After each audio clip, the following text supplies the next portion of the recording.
You're listening to the Mind Your Business podcast, episode number 18. Today, we're talking about Feng Shui and how it relates to business. Stay tuned. Hi, I'm James Wedmore, and I've built a 7-figure internet business that offers the financial freedom to do what I want when I want. And I'm the first to say that hard work and hustle are not essential ingredients for your success. So, how do you build a thriving business from the inside out? This is the Mind Your Business podcast, featuring myself and co-host Phoebe Mroczek.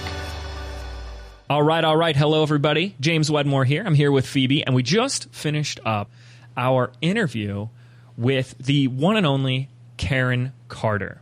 Now, Karen is a professional Feng Shui consultant and healthy lifestyle designer, educator, and best-selling author of Move Your Stuff, Change Your Life, and Make a Shift, Change Your Life. And she coaches, trains, and empowers people to use a variety of techniques to improve and enrich all areas of their lives. And this was a really fun interview to do because I actually connected with Karen, I think about 2 years ago. She was actually a student of mine, but I was so excited and honored to have her as a student because I had heard of her book, Move Your Stuff, Change Your Life, years before that. When I was doing a lot of energy healing work with my mentor, she just touted this book nonstop. She says, you got to understand the fundamentals and the principles of Feng Shui for your home, for your office, for your life. And she says, this is the book to learn it.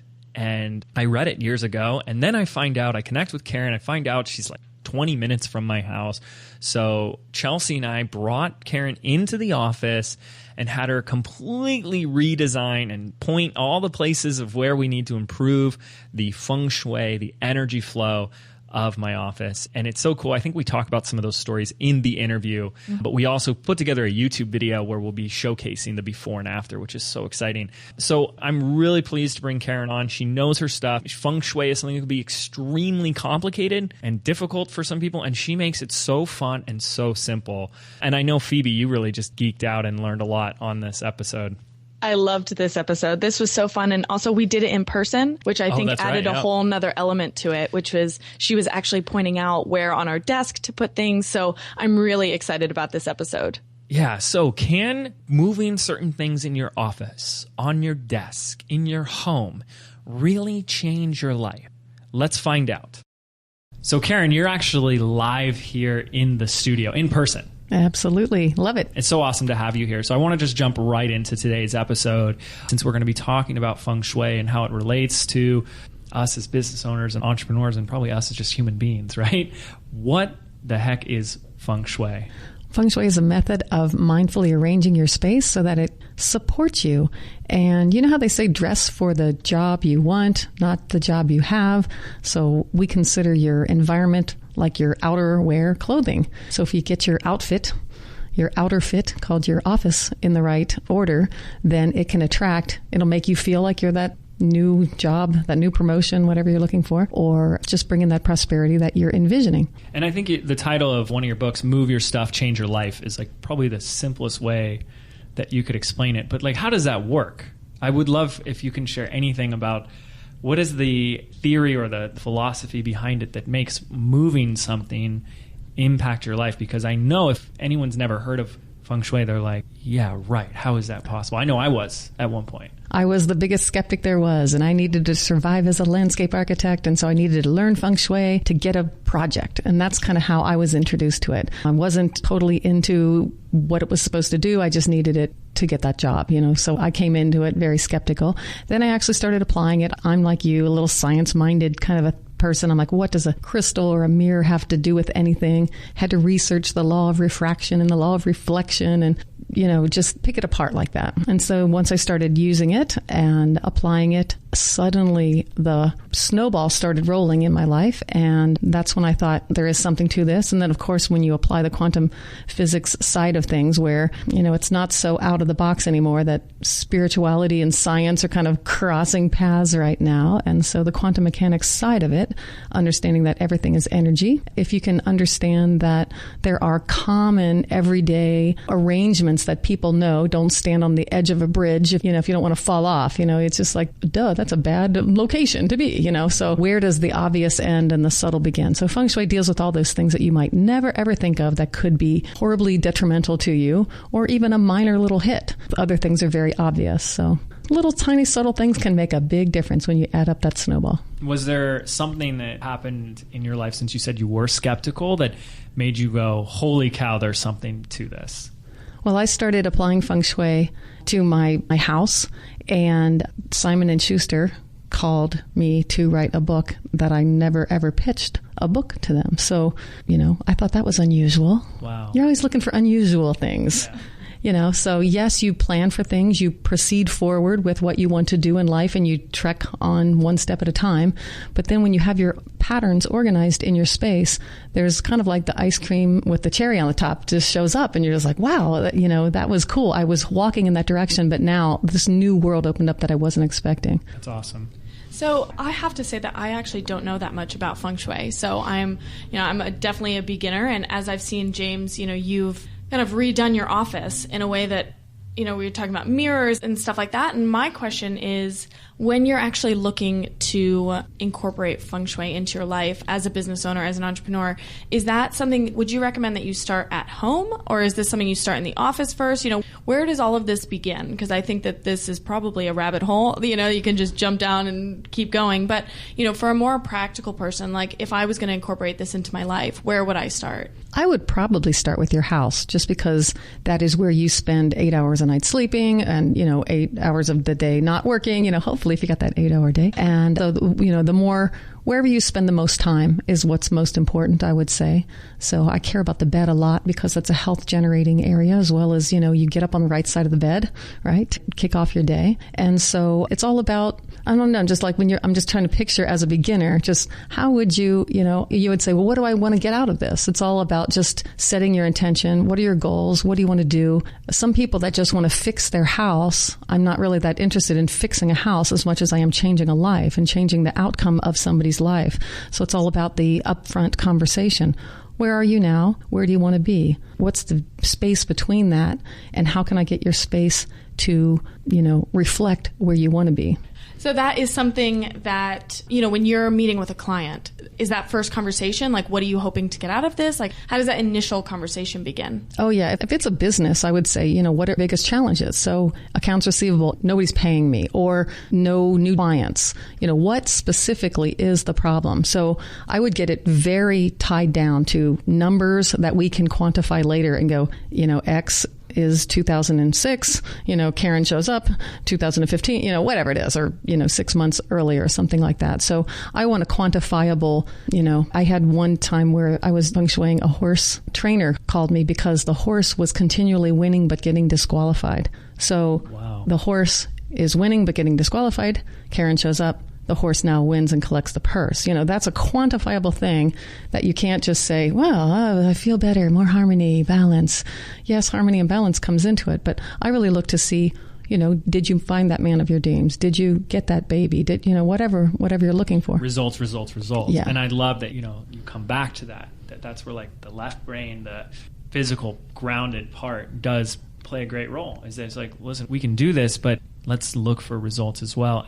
Just so our listeners know, I hired Karen and her team to come in and feng shui our office. And I was just expecting her to go, this goes here, that goes there. And it turned so much first into a consulting session. The first question, like you said, was like, what's not working? What are you experiencing that unwanted in your life? And I was like, the first thing that came to mind was, well, we're right next to a sushi restaurant, and starting at about 4 or 5 o'clock at night, especially on like Thursday, Friday, Saturday, there's a line of people right up against my office door. It's distracting, and you had the like most simplest trick for that, and sure enough, there was results to show it. But to start with that problem of what's not working, I think is so great, because I think we could also go insane. Just, is this in the right spot? Did I do this right? What else can I do? Oh my gosh, blah, blah, blah. But looking at what's the low-hanging fruit is great. So my question then to you is, and it's probably a hard question to answer, but do you see a common thread of a big mistake that people are making, or like an easy fix that you go for first when working with a client? Well, definitely finding out specifically what they're looking for. Because, if you've read Move Your Stuff, Change Your Life, a lot of people go, oh, the prosperity area, I want more prosperity. Mm-hmm. And I'm like, well, what does that mean? It could be the dime that you found on the curb this morning was the universe's answer to more prosperity to you, so you have to get specific. Once again, that quantifiable answer. And then going around, each area of the Bhagwad is what people would expect me to do if they've read my book. But it's really about having a custom solution for you. So it's, what are your biggest problems? If I can solve them today, your top 3 problems, what would they be? And give me specifics. And you could literally find the connection. Like people say, oh, my relationship is in the toilet. And then lo and behold, wow, the toilet is right there in the relationship area. Or my husband's such a game player and the games are stacked there. It gets kind of comical if you know where to look for certain things. Or if I'm facing a shoulder surgery and then I go, oh, well, get the knife out of your nightstand. How did you know I had a knife in my nightstand? So I know the results of the stuff because I've been to so many people's houses and offices and buildings. And, it's like a doctor. I see that rash. I see that you've got, malaria or whatever, so I can make a diagnosis based on the outer environment, just like a doctor does on the physical body. Well, and you mentioned your book, so I want to take a moment and just do a total plug for it, because there's such a crazy backstory about how we connected, because as I've kind of told our listeners, is that I started doing Reiki and energy healing work with a 5th generation energy healer several years ago. And I worked for a couple years with her to learn about these things. And this is where I first starting to wrap my brain around what is this other way of thinking and being. She would talk about Feng Shui. And she said, this is the only book I recommend. This is the easiest book to make it understandable. And it's the most accurate, best book for the layman person. And it's called Move Your Stuff, Change Your Life. My entire family has it, or at least not my dad, but my mom and my sister have it. My dad does not. Come on, Dad. We're still working on him. And that was several years ago. And then we were on a webinar teaching to my students in my membership site. And I got a question from one of my students saying, I have a best-selling book. It's made a ton of sales, and it's put me on the map, and I'm looking for more opportunities on how I could leverage that into a membership site, digital products, coaching, etc. And I said, oh, well, what's the name of your book? She goes, Move Your Stuff, Change Your Life. And I literally stopped the call, and I was like, wait, what? Karen Carter is one of my students? And it was such a cool thing. And then I emailed you afterwards and find out that you're here, so local. And so that's, what leads us to here, which is you've been helping us, but you're also, now I get to share you with my listeners and stuff, which is so great. So Move Your Stuff, Change Your Life is a awesome book because it's so easy for us, so easy. And I can just pick it up and go to any page I want and make one little change in my house or my office and stuff. So I do highly recommend that. Now, let's say, because, obviously we can't speak to every listener in here, their specific problems right now, even though I wish we could. What would be some specific suggestions that you have for people who are the business owner, the entrepreneur, who probably have, if they're interested in looking at this, money is probably the common topic, right? Either more clients, more revenue, or more profit. Where would you start if you had that as an information as to what their ailment is? There's a couple places. Number one is at the front door. Make sure that it is inviting, easy to see, address is there, opens freely, is not blocked. No clutter behind it. Isn't like a squeaky, spiderwebby, icky, creepy kind of a door. Give us a fresh welcome mat. I literally just wiped my whole front door down this morning, knowing I was coming down here. Well, make sure there's some, all the energy is clean and clear. So inviting energy. So stand at your front door, look out, see what the energy is that's right out your front door and what's coming across. Is it a dusty, creepy hallway, or is it a welcome, fresh plants and happy sunshine kind of a place? Well, what happens if you actually can't change that? So if you are in a long hallway and you have a wooden door that's a little bit creaky or something, well, maybe you can fix the creakiness, but how would you change a situation like that you can't really change too much of it? Obviously, we're in this beautiful office now, so you can look out over the water and it's really beautiful, but in that situation where you can't really control the circumstances, how would you deal with that? Something like that? Yeah, I would work specifically with the door itself, like literally clean it, wipe it, freshen it up. You could, if you could paint it, shine the brass door knocker or whatever, or literally put a happy, fresh, try to be the cutest party on the block, so your door stands out, beyond all the rest of the doors that are in the hallway to get the eyes and the energy heading your way. Okay, that's interesting. So just do the best with what you have.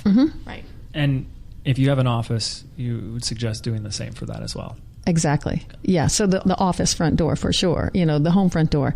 And then once you're inside, there's a rule that says what's closest to you has the most impact on you. So if there's a creaky chair that's, wobbly and that's your office chair and you're just like, and you're just frustrated a little bit, you've even become complacent to it. You've forgotten how creepy and creaky it is because you're just so used to it.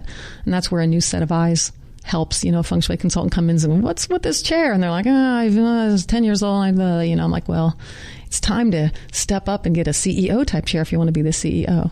I love this too because sometimes we have issues around treating ourselves, like buying ourselves things that we really want. And I guess if we could train our brain to say, hey, this can actually improve every area of your life and even bring in more sales and customers, that's one way to really justify, like my desk. That was one thing that you said, James needs the CEO desk. That was an expensive desk, but when I was able to connect it to like what it stands for and the intention behind it, it really made it a no-brainer. Otherwise, like if I didn't have this, I'm like, I'll work on a cardboard box and some like cement blocks. I don't really care, but I think it affords us the opportunity to be like, yeah, you can treat yourself. And did you see, the fallout from it? You have your own space now. You're not in the secretary desk. You're in the CEO desk and, the results of that. Yeah. So is there anything else for the business owner, the entrepreneur, like money, clients, more revenue? This is so simple, but it's like a good checking account will get the ball rolling. A lot of people have this dream of starting their own business and they won't even open up a checking account to place the money in. So you have to have the space. So certainly clutter clearing is always a part of the conversation in Feng Shui. Space equals infinite opportunity. It doesn't equal lack, nothingness, or boohoo-ishness. It's just, I can have anything there. So I want the most appropriate thing for me right now is what I'm intending. So clearing out things that don't support you anymore. I have plenty of clients that are just hanger-oners of stuff and they are stuck in the past. And if you are trying to propel yourself forward, cutting the ties of the stuff of the past that doesn't serve you, I heard one person say that there's a 8-generation hand-me-down quilt that has never been finished. And so the daughter gets it, and then and it's just like burdening somebody with some project that doesn't light them up. Somebody would finish it if it lit somebody up.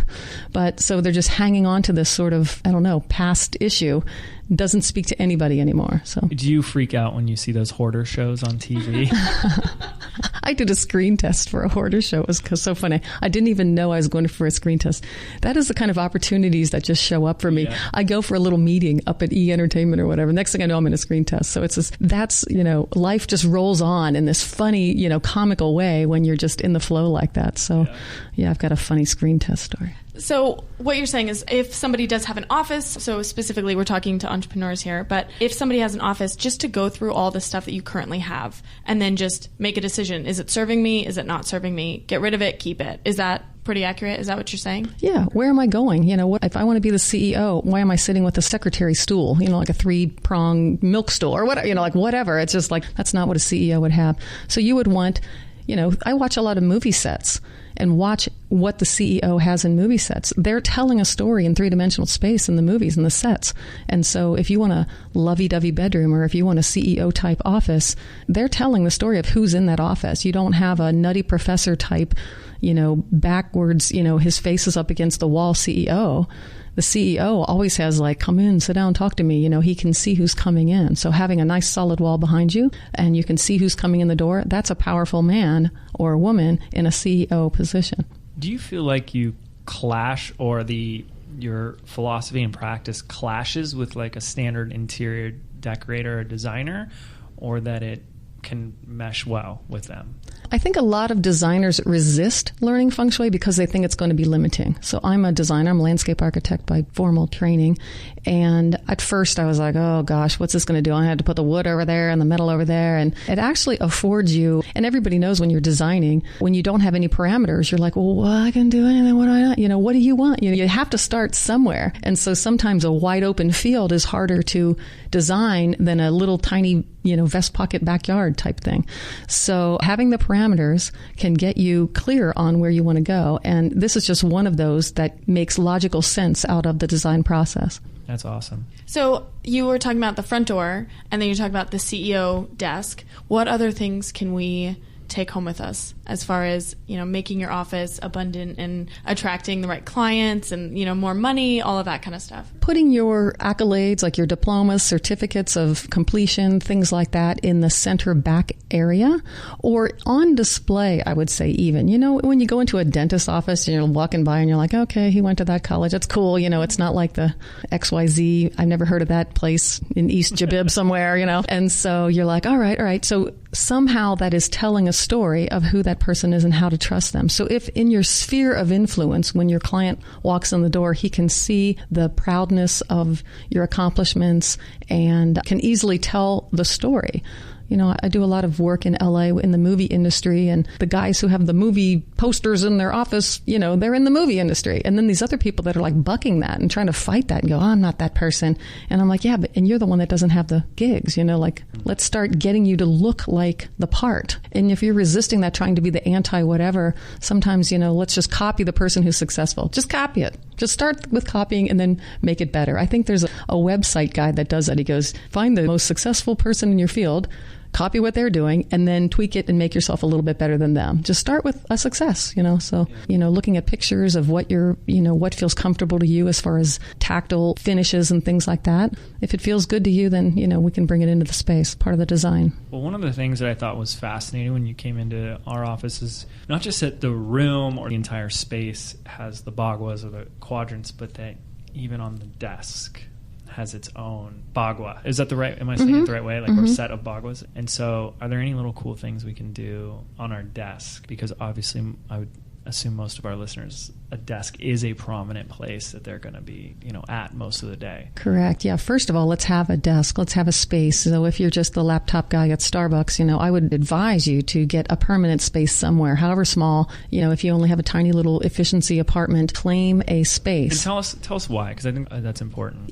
Energy, it's just indicative of how you're perceived. And so if you're perceived as not available to carry the load of a big job, you probably won't score that big job. So I've had clients who have had a full slab of granite as their desk.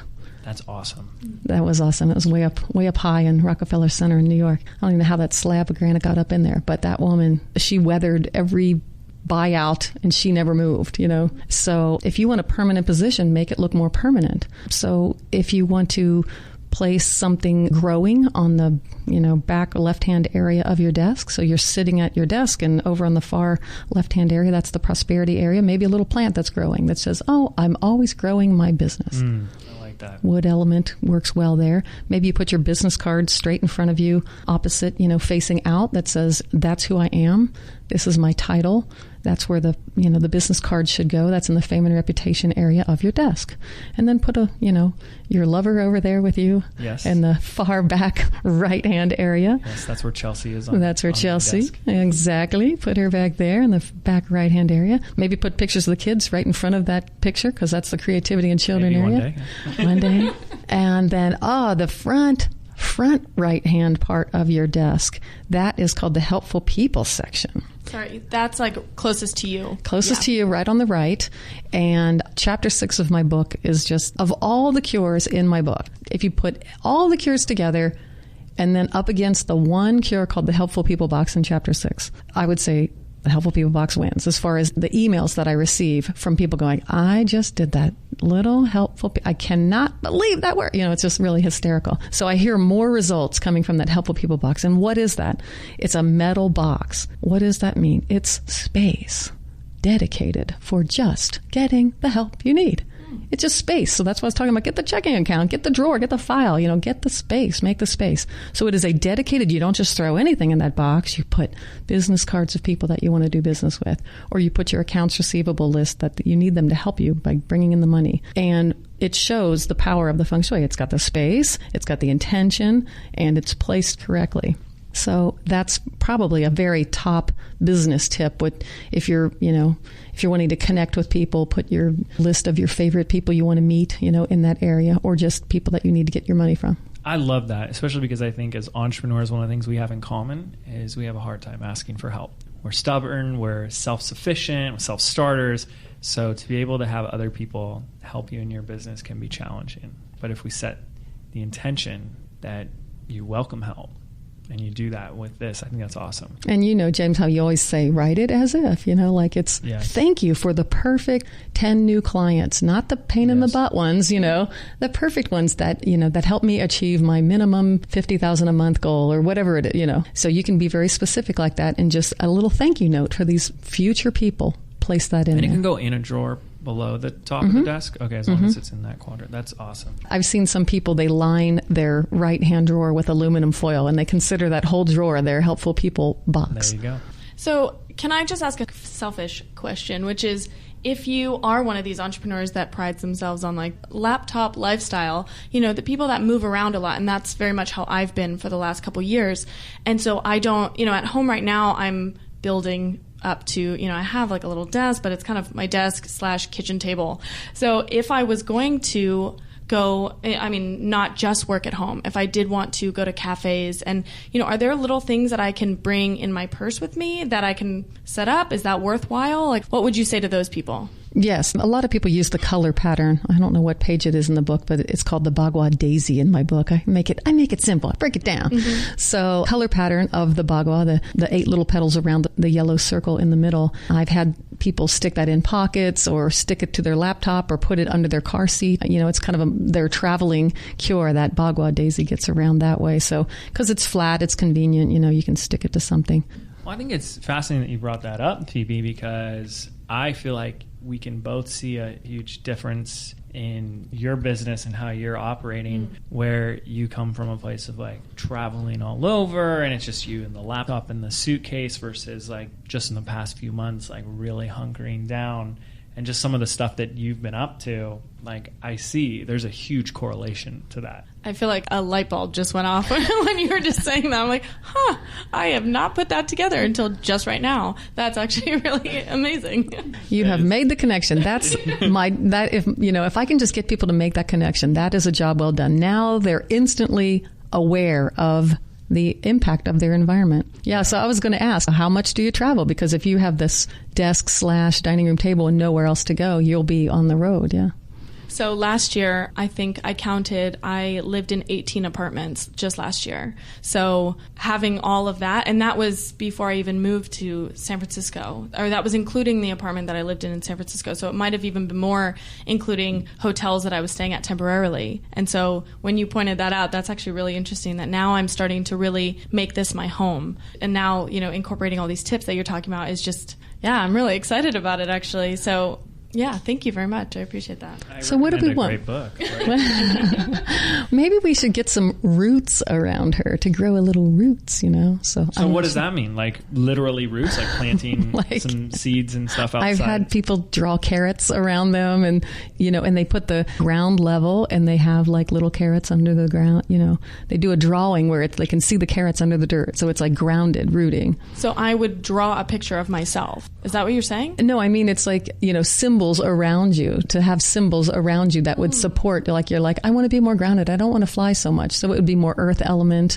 And I've actually seen people do root, symbols. It's just kind of, people just pick their own, what speaks to them. And I've seen people do carrots and potatoes under the dirt. It's also fascinating that an image or a sculpture of something is the same as the actual thing. Like you're saying, a drawing of a carrot can replace actually having carrots in your desk or something like that. Yeah, symbols are one of the 9 traditional cures. So that's so awesome. So this has been So awesome. I'm just curious, how much of the surface do you feel like we've scratched just on this? Because for me, I feel like it is such a rabbit hole. One snowflake on top of the tip of the iceberg of the Feng Shui world, yeah. Do you feel like you're still learning it in a way? Like you discover new things, or you're like, oh, I've been doing this and I didn't even realize it type thing? You know, it's interesting because when you get to a certain level of mastery, it almost feels like you're not working very hard at it. I read somebody, they were talking about the boredom of mastery. Wow. You know, just like it's so in me, you know, I'm not even working to do it.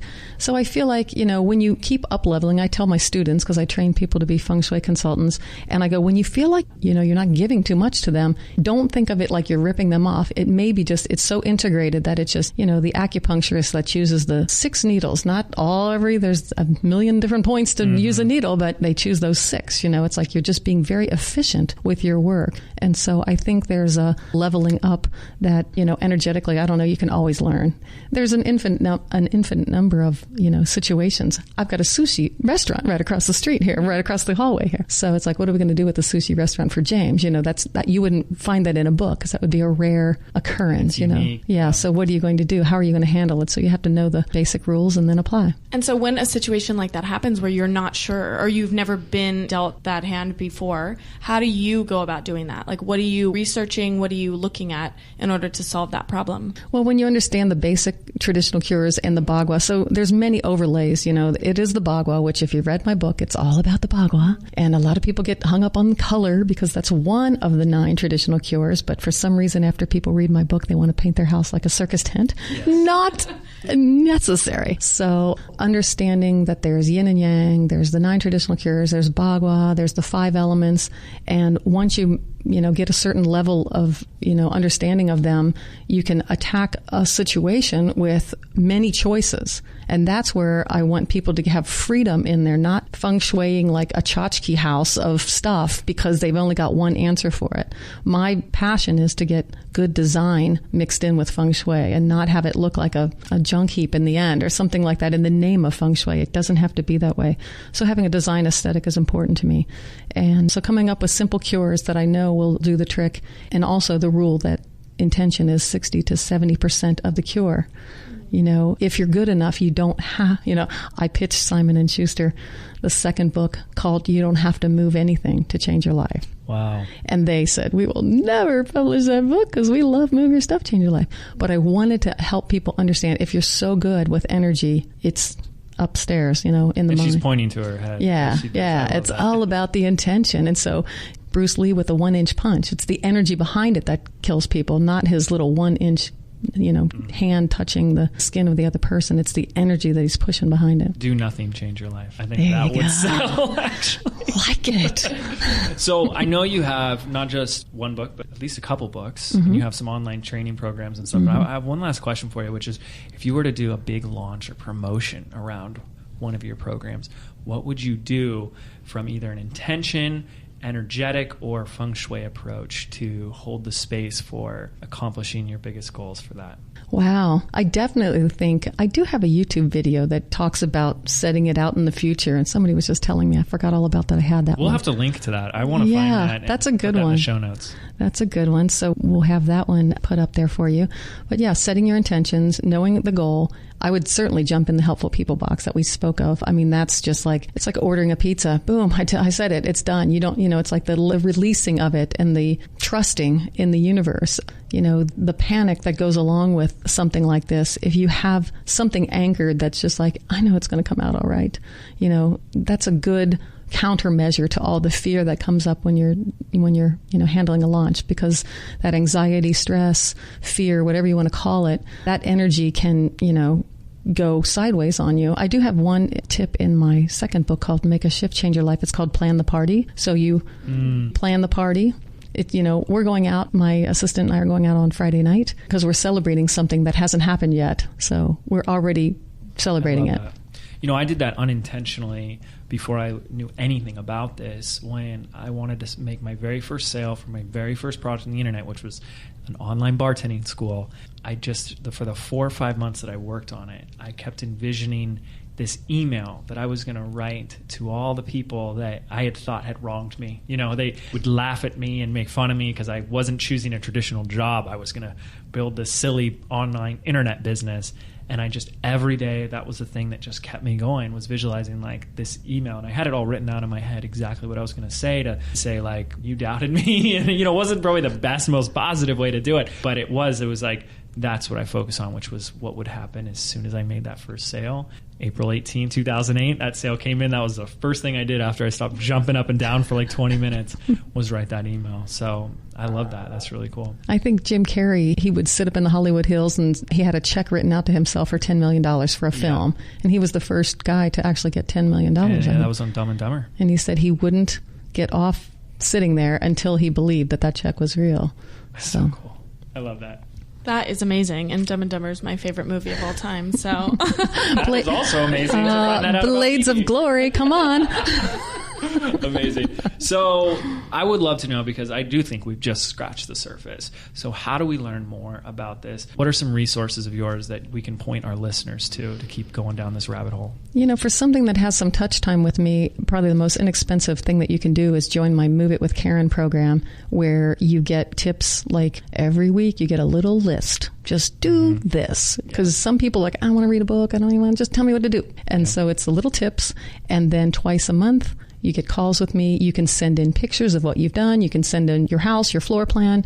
And, you know, it's the cheapest way to get my, you know. You will actually, they can submit their floor plan and get customized advice. Yep. And we talk on the phone. Everybody's learning, because when I see pictures, then people are learning through osmosis, through other people's, they're like, oh, I got that same thing. I never even looked over there. And, you know, and I didn't even think to ask the question, you know. It's a nice group activity that a lot gets done. And I have seen people that have been in that program for quite a while. I'm like, you're kind of done. You're ready to be pro, you know, like go get a certificate, you know, like they're answering just as quick because they're typing in answers for me, you know, as I'm even saying the answer, because some people have been in there so long. So you can soak it up really easily by listening to other people's situations. And what's the name of it again? MoveItWithKaren.com. Awesome. That's the MoveItWithKaren.com is the URL to get kicked into. You actually get some free gifts on the desk position and things like that. But, you know, my website, KarenRaucarter.com. But if you go to MoveItWithKaren.com, that's a good entry spot for them. We'll have all those links in the show notes, plus her book, Move Your Stuff, Change Your Life. Every page I open it up to is filled with simple visuals and diagrams, and so easy to follow. So I recommend that as well. And I also recommend implementing Feng Shui. We're sitting in our office together, and it's been at least 6 months since you came in. It is such a work in progress. It's not this thing you just check off your list like done. And we're still seeing how much can be improved, and it's a never-ending, always unfolding process, which I love. And we just get better at observing it and being present to like what's working, what isn't, which is great as well. So this has been fantastic. And so I really wanted to thank you and acknowledge you for even just coming into the office. This has been a really cool experience. We've also created a YouTube video where Karen has walked through the office. You get to see the before and after of her magical work, and also giving us further advice and critiques on what we can do to take it to even the next level. And we'll have a link to that as well. But Karen, any last minute words or food for thought for our listeners? I just think to just be mindful of where you want to go, who you are. Look around, see what you're surrounding yourself with. Just look at it with that fresh of eyes. You know, and one final tip, listen to your complaints. And if there's any noun in that complaint, go look for it in your spot and in your space and see if you can find it. So if you're running into brick walls, maybe there's a wall somewhere that's a problem. If you're drained all the time, maybe there's a drain that's a problem. You know, it's funny how you complain in very architectural, three-dimensional terms. So just go look for that and see if you can make a change. I love that. Thank you so much, Karen. And thank you, everybody, for listening. We'll catch you in the next episode. Take care. Are you frustrated that no matter how hard you hustle, no matter how much you get done in a day, you still feel like you have little results to show for it? Do you feel like you're doing everything right, but there's still something missing? Well, what if there was an easier way? What if your business could be fun, effortless, and profitable? Phoebe and I have put together a free audio MP3 for you, compiling the 77 business affirmations for creating success from the inside out. And we want to give it to you absolutely free. This is your chance to rewire your brain for bigger results in your life and your business. To get instant access, absolutely free, simply visit 77affirmations.com. That's the number 77affirmations.com.